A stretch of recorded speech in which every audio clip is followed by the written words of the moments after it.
Herkese merhaba, videoma hoş geldiniz. Bu videoda örümcek ağı şeklinde bir bluz öreceğiz hep birlikte. Birinci parçasını ben ördüm. Bluz ön ve arkası aynı parçadan oluşuyor. 4 milimetrelik bir tığ kullanacağım. Kırmızı akrilik ip kullanacağım. Bu şekilde. Çok kalın değil, ince bir ip de değil.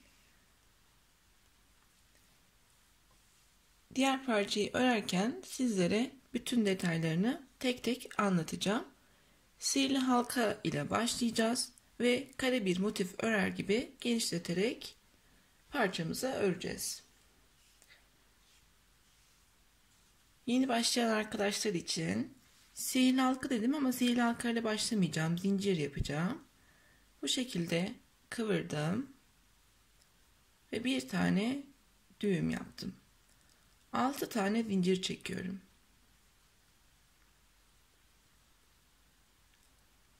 İlk yaptığım zincirin içine batıyorum. İlmek çıkardım ve içinden geçirdim.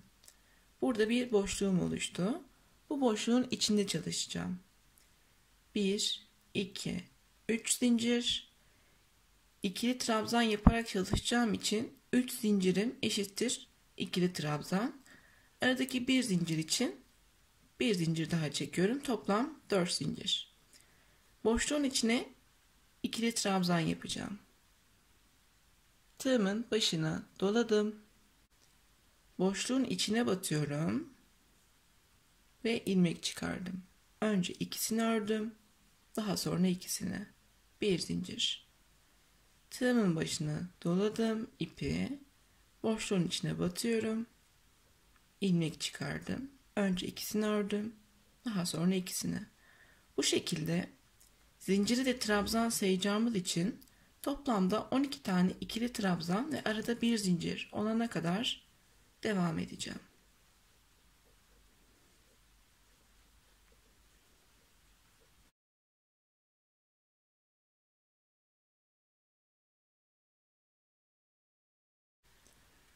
Toplam 12 tane ikili trabzanım olana kadar devam ettim. 1, 2, 3. zincirin içine batıyorum. İlmek çıkardım ve içinden geçirdim. İlk sırayı tamamlamış olduk. İkinci sıraya başlarken 5 zincir çekiyorum. Trabzanların üzerlerinde çalışacağız. Tığımın başını doladım. Yine trabzanın üstüne batıp ikili trabzan yapıyorum. 3 zincir. Trabzanların üzerine birer tane ikili trabzan, arada 3 zincir. İkinci sırayı bu şekilde devam ettiriyoruz.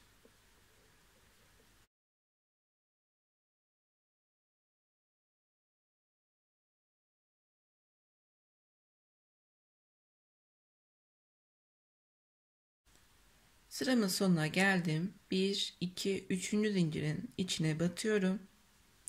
İlmek çıkardım ve kayma dikişi yaptım. Bundan sonra üçlü trabzanlar yapacağız. İlk 2 sıra ikili trabzandı. 3. sıraya geçerken 9 zincir çekiyorum.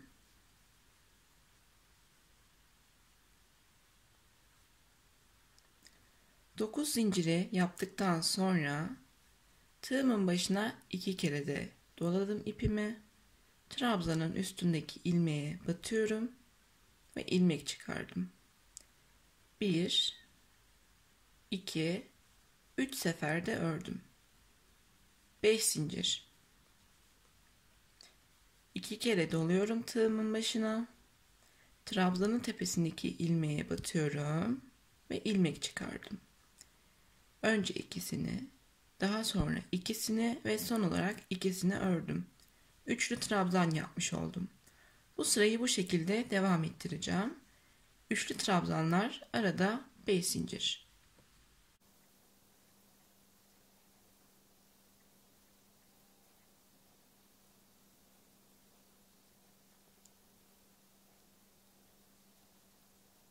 Sıramın sonuna kadar devam ettim. 1, 2, 3, 4. zincirin içine batıyorum. Çünkü artık üçlü trabzanlar yapıyoruz. Bu şekilde. Üçüncü sırayı tamamladıktan sonra dördüncü sıraya geçiyorum. 11 zincir çekiyorum.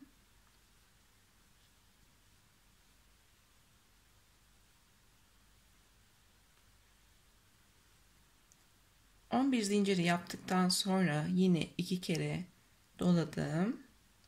Üçlü trabzanın olduğu ilmeğe batıp üçlü trabzan yapıyorum.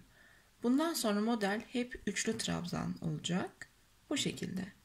Arada 7 zincir. Yine 2 kere doladım.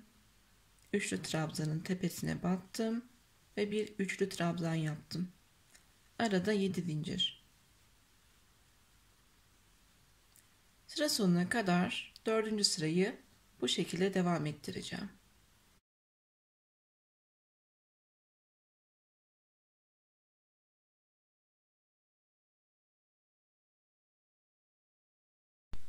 Dördüncü sıramı tamamladım. En son 7 zincirimi çektim. 1, 2, 3, dördüncü zincirin içine batıp kayma dikişi yapıyorum. 5. sırada köşeler yapacağız. 12 zincirle başlıyorum.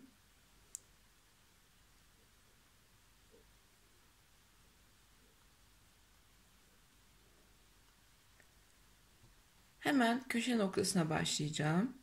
Yanındaki üçlü trabzanın tepesine bir tane üçlü trabzan yapıyorum. 2 zincir. Tekrar aynı noktaya bir tane üçlü trabzan yapıyorum. 2 zincir. Üçüncü kez aynı noktaya üçlü trabzan yapıyorum. 1, 2, 3, 4, 5, 6, 7 ve 8. Bundan sonra aralarda 8 zincir olacak. İlk köşemi yapmış oldum. Hemen yanındaki trabzanın tepesine bir tane üçlü trabzan yapıyorum. Arada 8 zincir. Diğerinin tepesine de bir tane. Arada 8 zincir.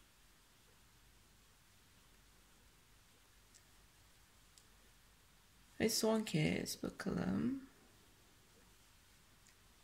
Şimdi her 3 boşlukta bir köşe yapacağız. 3 boşluğum oldu. Yani benim bu noktada bir köşe daha yapmam gerekiyor.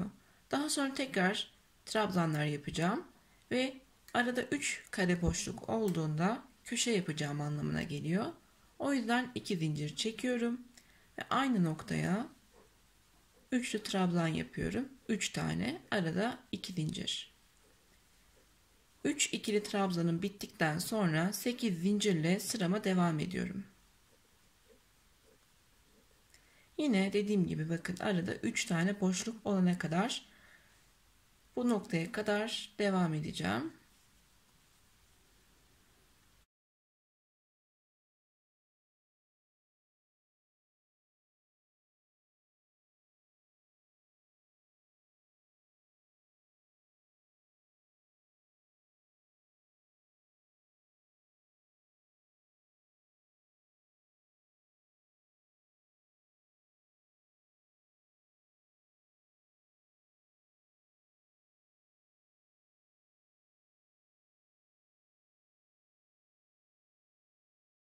Dört köşemi de yaptım. Şu an 2 tane boşluğum var. 8 zinciri çekip buradaki 4. ilmeğe kayma dikişi yaptıktan sonra 3 tane boşluğum olmuş olacak. 5. sırayı da bu şekilde tamamladık. 6. sıraya başlarken yine 12 tane zincir çekiyorum.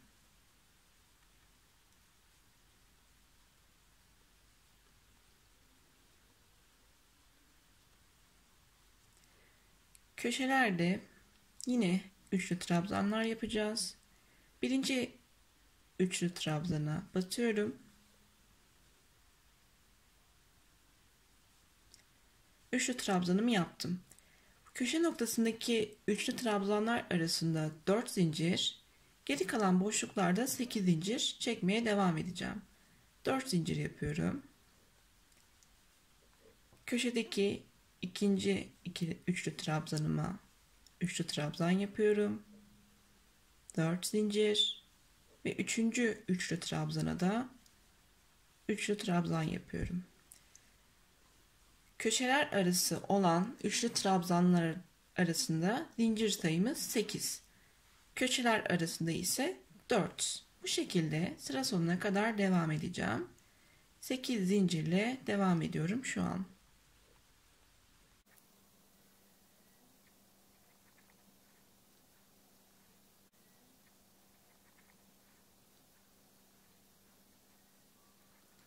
Köşeden hemen önce 8 zincirimi çektim. Köşe noktasındaki birinci üçlü trabzanın üzerine üçlü trabzanımı yaptım. İkinci üçlü trabzana batarken 4 zincir çekiyorum. Köşeler arası 4'er zincir. Normalde de 8 zincir çekerek devam edeceğiz. 6. sıra bu şekilde devam edecek. 6. sırayı tamamladım. 4. zincire kayma dikişi yaptım. 7. sıraya başlarken 12 zincirle başladım. Şimdi köşeler arası 4 zincir yerine 6 zincir yapacağız. İlk üçlü trabzanımı yapıyorum. 6 zincir. Köşedeki ikinci üçlü trabzanın tepesine de üçlü trabzan yapıyorum. 6 zincir. Ve son üçlü trabzana da üçlü trabzan yapıyorum. 8 zincir. Yine köşeler arası 6 zincir. Aradaki noktalarda ise 8 zincir çekmeye devam edeceğiz. 7. sıra bu şekilde devam edecek.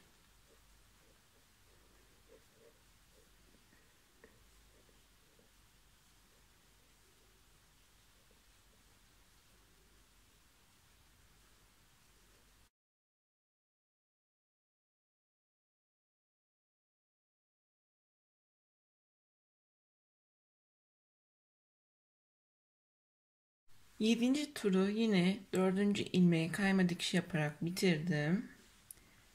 8. tura başlarken 12 tane zincir çektim. Şimdi artık köşeler noktasında da 8 zincir çekeceğiz. Aralarda da 8 zincir çekeceğiz. Çünkü motifimiz büyüdü. Yine başını 2 kere doladım ve köşe noktasına bir tane üçlü trabzan yapıyorum. 8 zincir.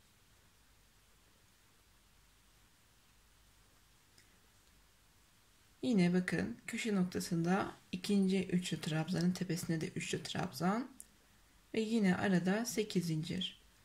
8. turu bu şekilde devam ettireceğim.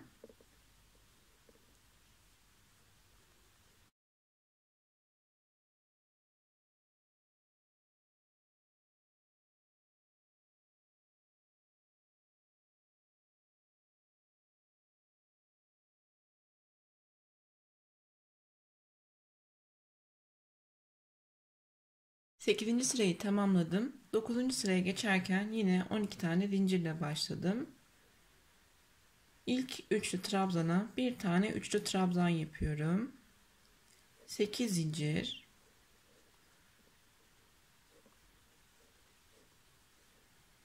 Ve bir köşe daha yapacağız bu trabzandan sonra. Hemen yanındaki trabzana batıyorum. Bir tane üçlü trabzan.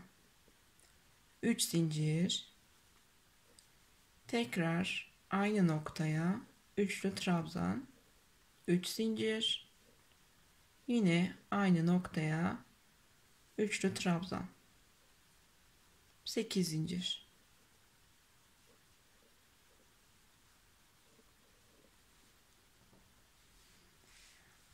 Aşağıda yaptığımız köşenin ortasına yapmış olduk. Arada 5 boşluk olana kadar trabzan yapacağız ve yine bakın buradaki köşe noktasının olduğu noktaya geldiğimizde köşe yapacağız tekrardan. 8 zincir arada Köşeler arasında ise 3'er tane zincir. 9. sırayı bu şekilde devam ettireceğim.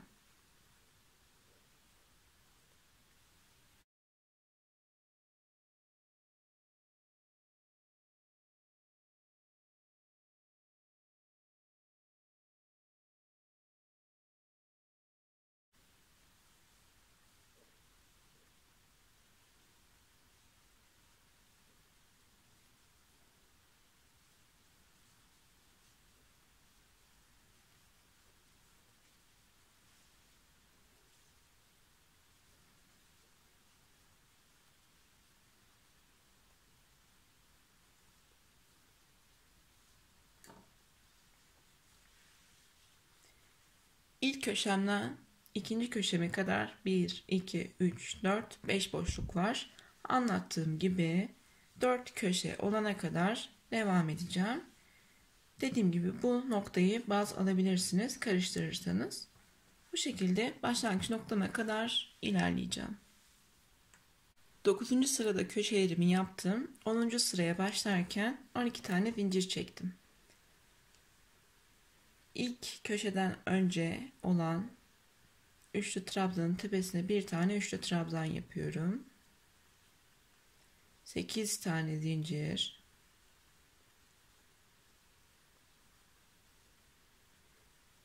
Köşe noktasına geldiğimde köşe noktasında olan trabzanlar arasında bu sırada 6 zincir yapacağım.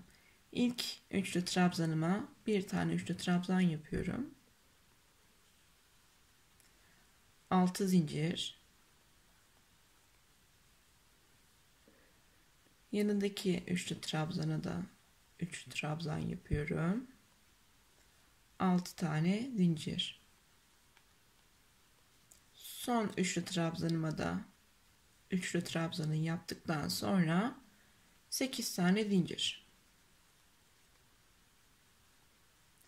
Yine aralarda olan boşluklar arasında 8 zincir, köşeler arasında ise 6 zincir olacak şekilde 10. sırayı tamamlayalım. Yine başlangıç noktasına geldiğimizde 4. zincire batıp kayma dikişiyle sıramızı kapatacağız. 10. sıra bu şekilde devam edecek.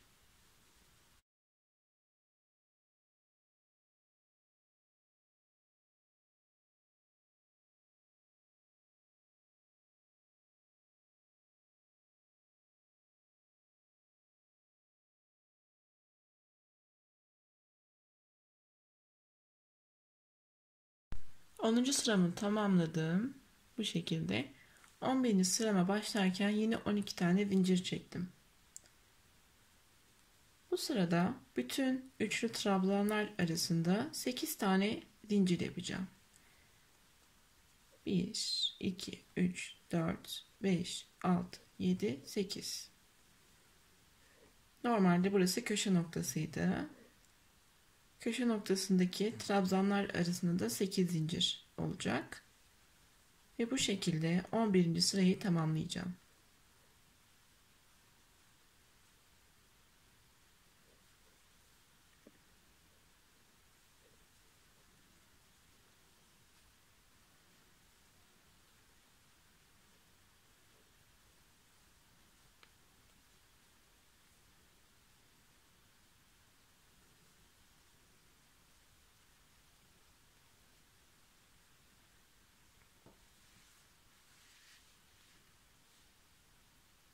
On birinci sırayı da tamamladım ve 12 zincirle 12. sırama başlayacağım. Siz dilerseniz 11. sırada bırakabilirsiniz. Bu sizin için yeterliyse. Ya da biraz daha büyütmek isterseniz benim de yapacağım gibi 1-2 sıra daha 11. sırayı tekrarlayabilirsiniz. Yani 12 zincirle başlayıp bütün trabzanlar arası 8 tane zincir çekebilirsiniz. Daha da bedeninizi büyütmek isterseniz bir köşe daha ekleyebilirsiniz. Anlattığım gibi. Bu köşe noktasının olduğu yerde köşe yapabilirsiniz. Ben yine 11. sırada yaptığım gibi 12 zincirle başlayacağım ve bütün trabzanlar arasında 8 tane zincir çekeceğim. Bu tamamen opsiyonel. Dilerseniz yapmayabilirsiniz ya da dediğim gibi Birkaç sıra daha tekrarlayabilirsiniz.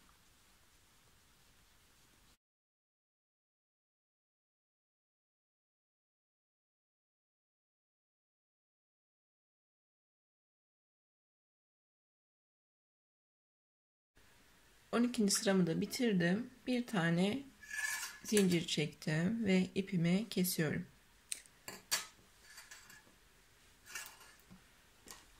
Şu an bu şekilde görünüyor. Dediğim gibi siz devam edebilirsiniz. Köşeler yapacaksanız veya daha fazla örmek istiyorsanız aradaki 8 zinciri 9-10 gibi artırmanız gerekebilir. Yoksa aksi takdirde büzüşecektir ve genişlemeyecektir. Şu an bu şekilde. Dediğim gibi bu parçadan 2 tane ihtiyacımız var. Aynı ölçüde. Kenarlarını dikeceğiz. Kol payı bırakacağız. Ve omuz kısmını dikip boyun kısmını bırakacağız. Ve daha sonra kollarını öreceğiz. Bu şekilde 2 tane parçamız oldu. Birinci parçamı bu şekilde aldım ve ters kısmını çeviriyorum. İpi bilerek kesmedim, karıştırmayayım diye. İkinci parçamı aldım. Bunu da düz şekilde yerleştirdim. Yani benim ters kısımlarım birbirine bakıyor ve iç kısımda. Benim birleştireceğim yöntemde düz kısımlarında çalışacağım. Siz isterseniz sık iğneyle, isterseniz dikerek birleştirebilirsiniz. Tamamen size kalmış. Burada hatırlarsanız köşe yaptığımız noktanın uç kısmı, orta kısımları birbirine denk gelecek şekilde hiza alıyorum. Bu noktalardan birleştirme yapacağım. 4 köşesi olduğu için eğer bir ilmek kayma vesaire yapmadıysanız denk gelecektir. Bu noktada çalışma yapacağım. İpimi aldım. Bir tane düğüm yaptım. Bu ortadaki üçlü trabzana batıyorum ve karşısındaki yani arkasına denk gelen üçlü trabzanın da içine batıyorum. Aynı anda ikisine birlikte battım. İlmek çıkardım. İsterseniz sık iğne yapabilirsiniz, isterseniz de içinden geçebilirsiniz kayma dikişiyle. Ben en son 8 zincir yapmıştım hatırlarsanız. Siz daha büyüttüyseniz 10 zincirse 10 zincir çekmeniz gerekiyor. Ben 8 zincir çekiyorum.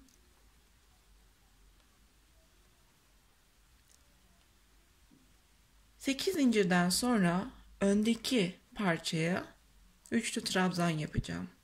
Hemen yanındaki ilk üçlü trabzanın üzerine üçlü trabzan yapıyorum. Tığımı çıkardım ilmekten. Karşısına denk gelen üçlü trabzanı batıyorum. İlmeği aldım ve buradan geçirdim. Yani ortada aslında bir zincirle bağlamış olduk. Tekrar 8 zincir çekiyorum. Öndeki parçanın trabzanına trabzan yapıyorum. İlmeği çıkardım. Arka taraftaki parçada denk gelen trabzanın içine battım. İlmeği alıp buradan geçirdim. Şimdi burası bluzumuzun yan kısmı. Siz ne kadar bir pay dikecekseniz, ne kadar bir kol açıklığı bırakmak istiyorsanız o kadar dikebilirsiniz. Diğer uç kısım burası omuz köşesi. Buradan buraya hiza alabilirsiniz. Çok geniş bir kol olsun istiyorsanız açıklık bırakabilirsiniz. 4, 5, 6, 7 ve 8. Tekrar üçlü trabzan yapıyorum. Kendi bedeninize göre hiza alabilirsiniz. Üzerinde deneyebilirsiniz. Bu şekilde dikiş yapıyorum. Bu arada sık iğne ile veya dediğim gibi iğne ile de dikiş yaparsanız sıkıntı olmayacaktır. Bu şekilde görünecek. İstediğim açıklık olana kadar yaptıktan sonra bir iki zincir çekip ipimi kesiyorum.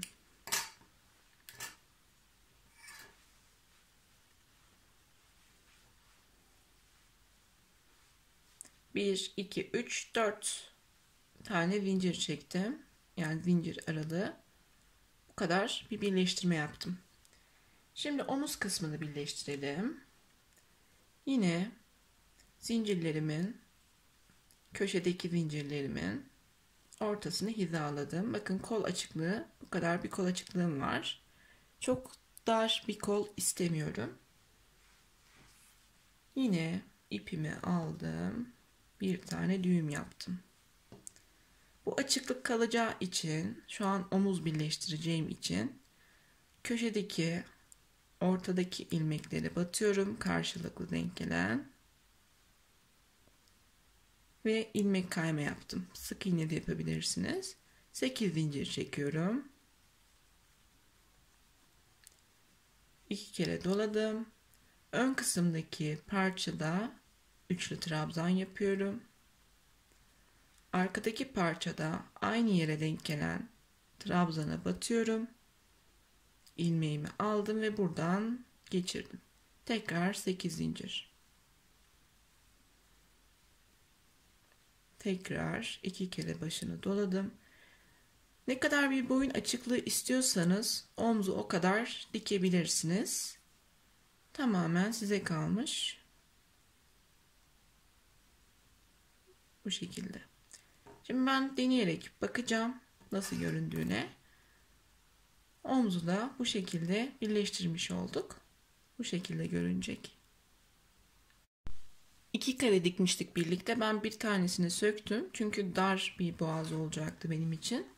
Omuzda bir kare açıklığı diktim. Kol payım bu şekilde. Diğer kısmı da dikelim birlikte. Çevirdim.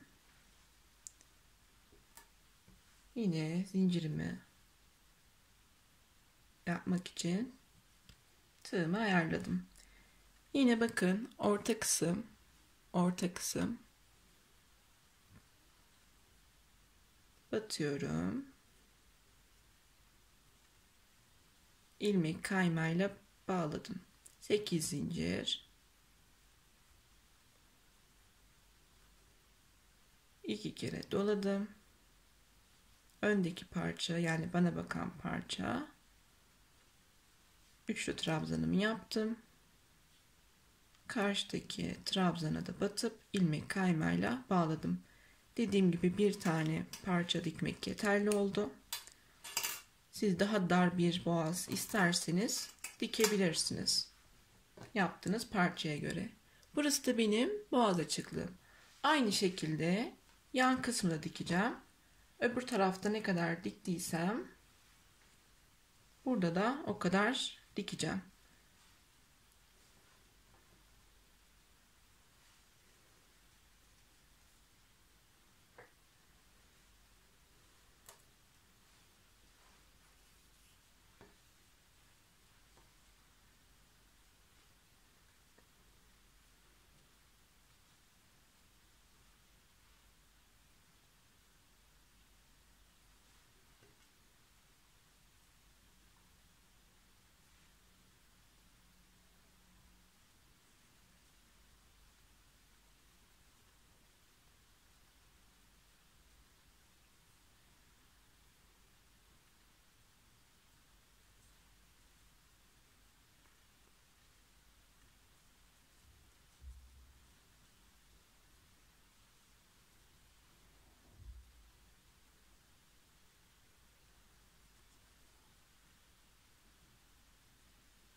Bütün parçaların dikimini yaptım. Boyun kısmına işaretleyici koydum. Sizlere anlatırken kafam karışsın istemiyorum. Aynı şekilde kol altına da bir tane yerleştirdim. Bu kısımda sonra çalışacağım. Şimdi sizlere kolu nasıl başlamanız gerektiğini anlatacağım. Kol açıklığım bu şekilde. Yine ipime düğüm atarak başlayacağım.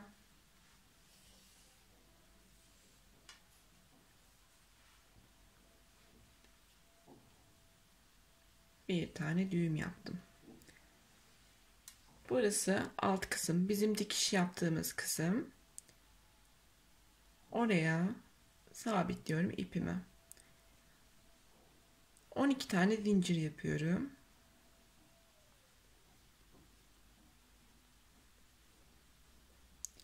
İki kere doladım başına. Bu aradaki kısımları atlayacağım. Hemen yanındaki üçlü trabzana üçlü trabzan yapıyorum. Aslında model bu şekilde ilerleyecek. Arada 8 zincir ve üçlü trabzan. Başlangıç noktasına kadar kolun çevresine dolanacağım bu şekilde. Şimdi omuz payında da göstereceğim sizlere.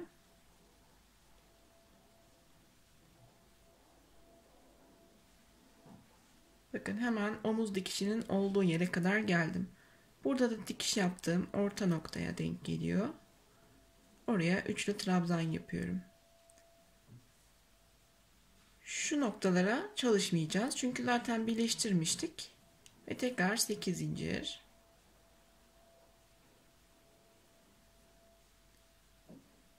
Hemen yanına bu kısma yapmıyoruz. Hemen diğer uç kısma.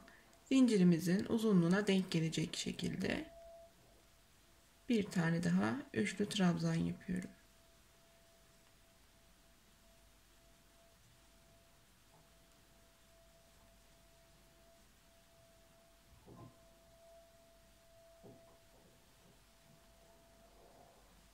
Tamamladım. Son 8 zincirimi çekiyorum.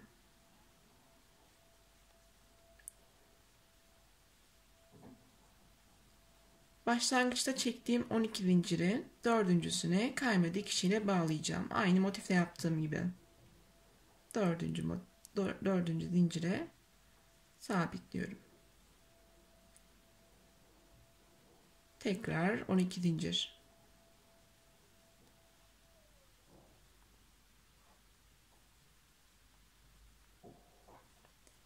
İki kere doladım ve önüme gelen bütün üçlü trabzanların tepesine üçlü trabzan yapacağım. Bu şekilde ikinci tura geçtim kolda. Kol açıklığı uzayıp aşağıya doğru devam edecek. Bu şekilde. İkinci turumu da tamamlıyorum. Dördüncü zincire batıp ilmek kayma yapıyorum. Bu şekilde bilek kısmına kadar veya tişört formunda istiyorsanız ne kadar isterseniz kolu devam ettirebilirsiniz.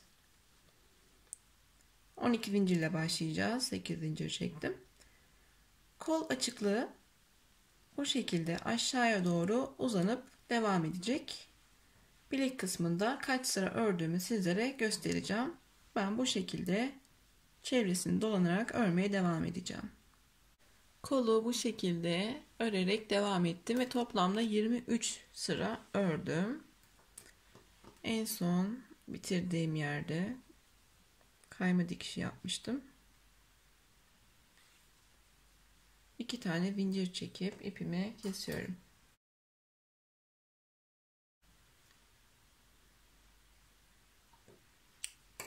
Bu şekilde. Şimdi diğer kola geçiş yapabiliriz. Buraya işaretleyici koymuştum zaten. Yine aynı şekilde ipimi düğüm yapıyorum. Kayma dikişiyle kenardaki dikiş yaptığım, bakın yer belli zaten. Batıp batamadım. Battım ve kayma dikişi. 12 tane zincir çekiyorum.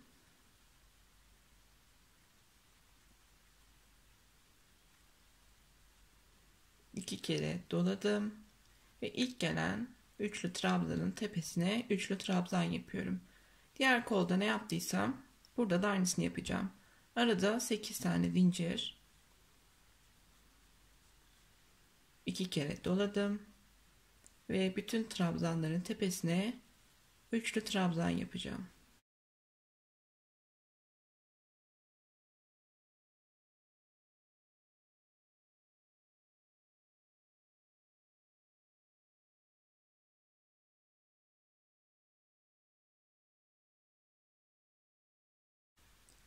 Başlangıç yerime kadar devam ettim. Burada herhangi bir trabzan yapmadan en son 8 zincirimi yapmışken 4. zincirin içine batıp ilmek kayma yapıyorum. Yeni sıraya başlarken 12 zincir. 8 tane çektim. 12'yi tamamlayacağım. Bu şekilde kol açıklığı aynı şekilde devam edecek şekilde öreceğim. Toplamda 23 sıra. Bitince sizlere göstereceğim ve bedenin hangisi uygun olduğunu, ne kadar ip gittiğini videonun sonunda anlatacağım.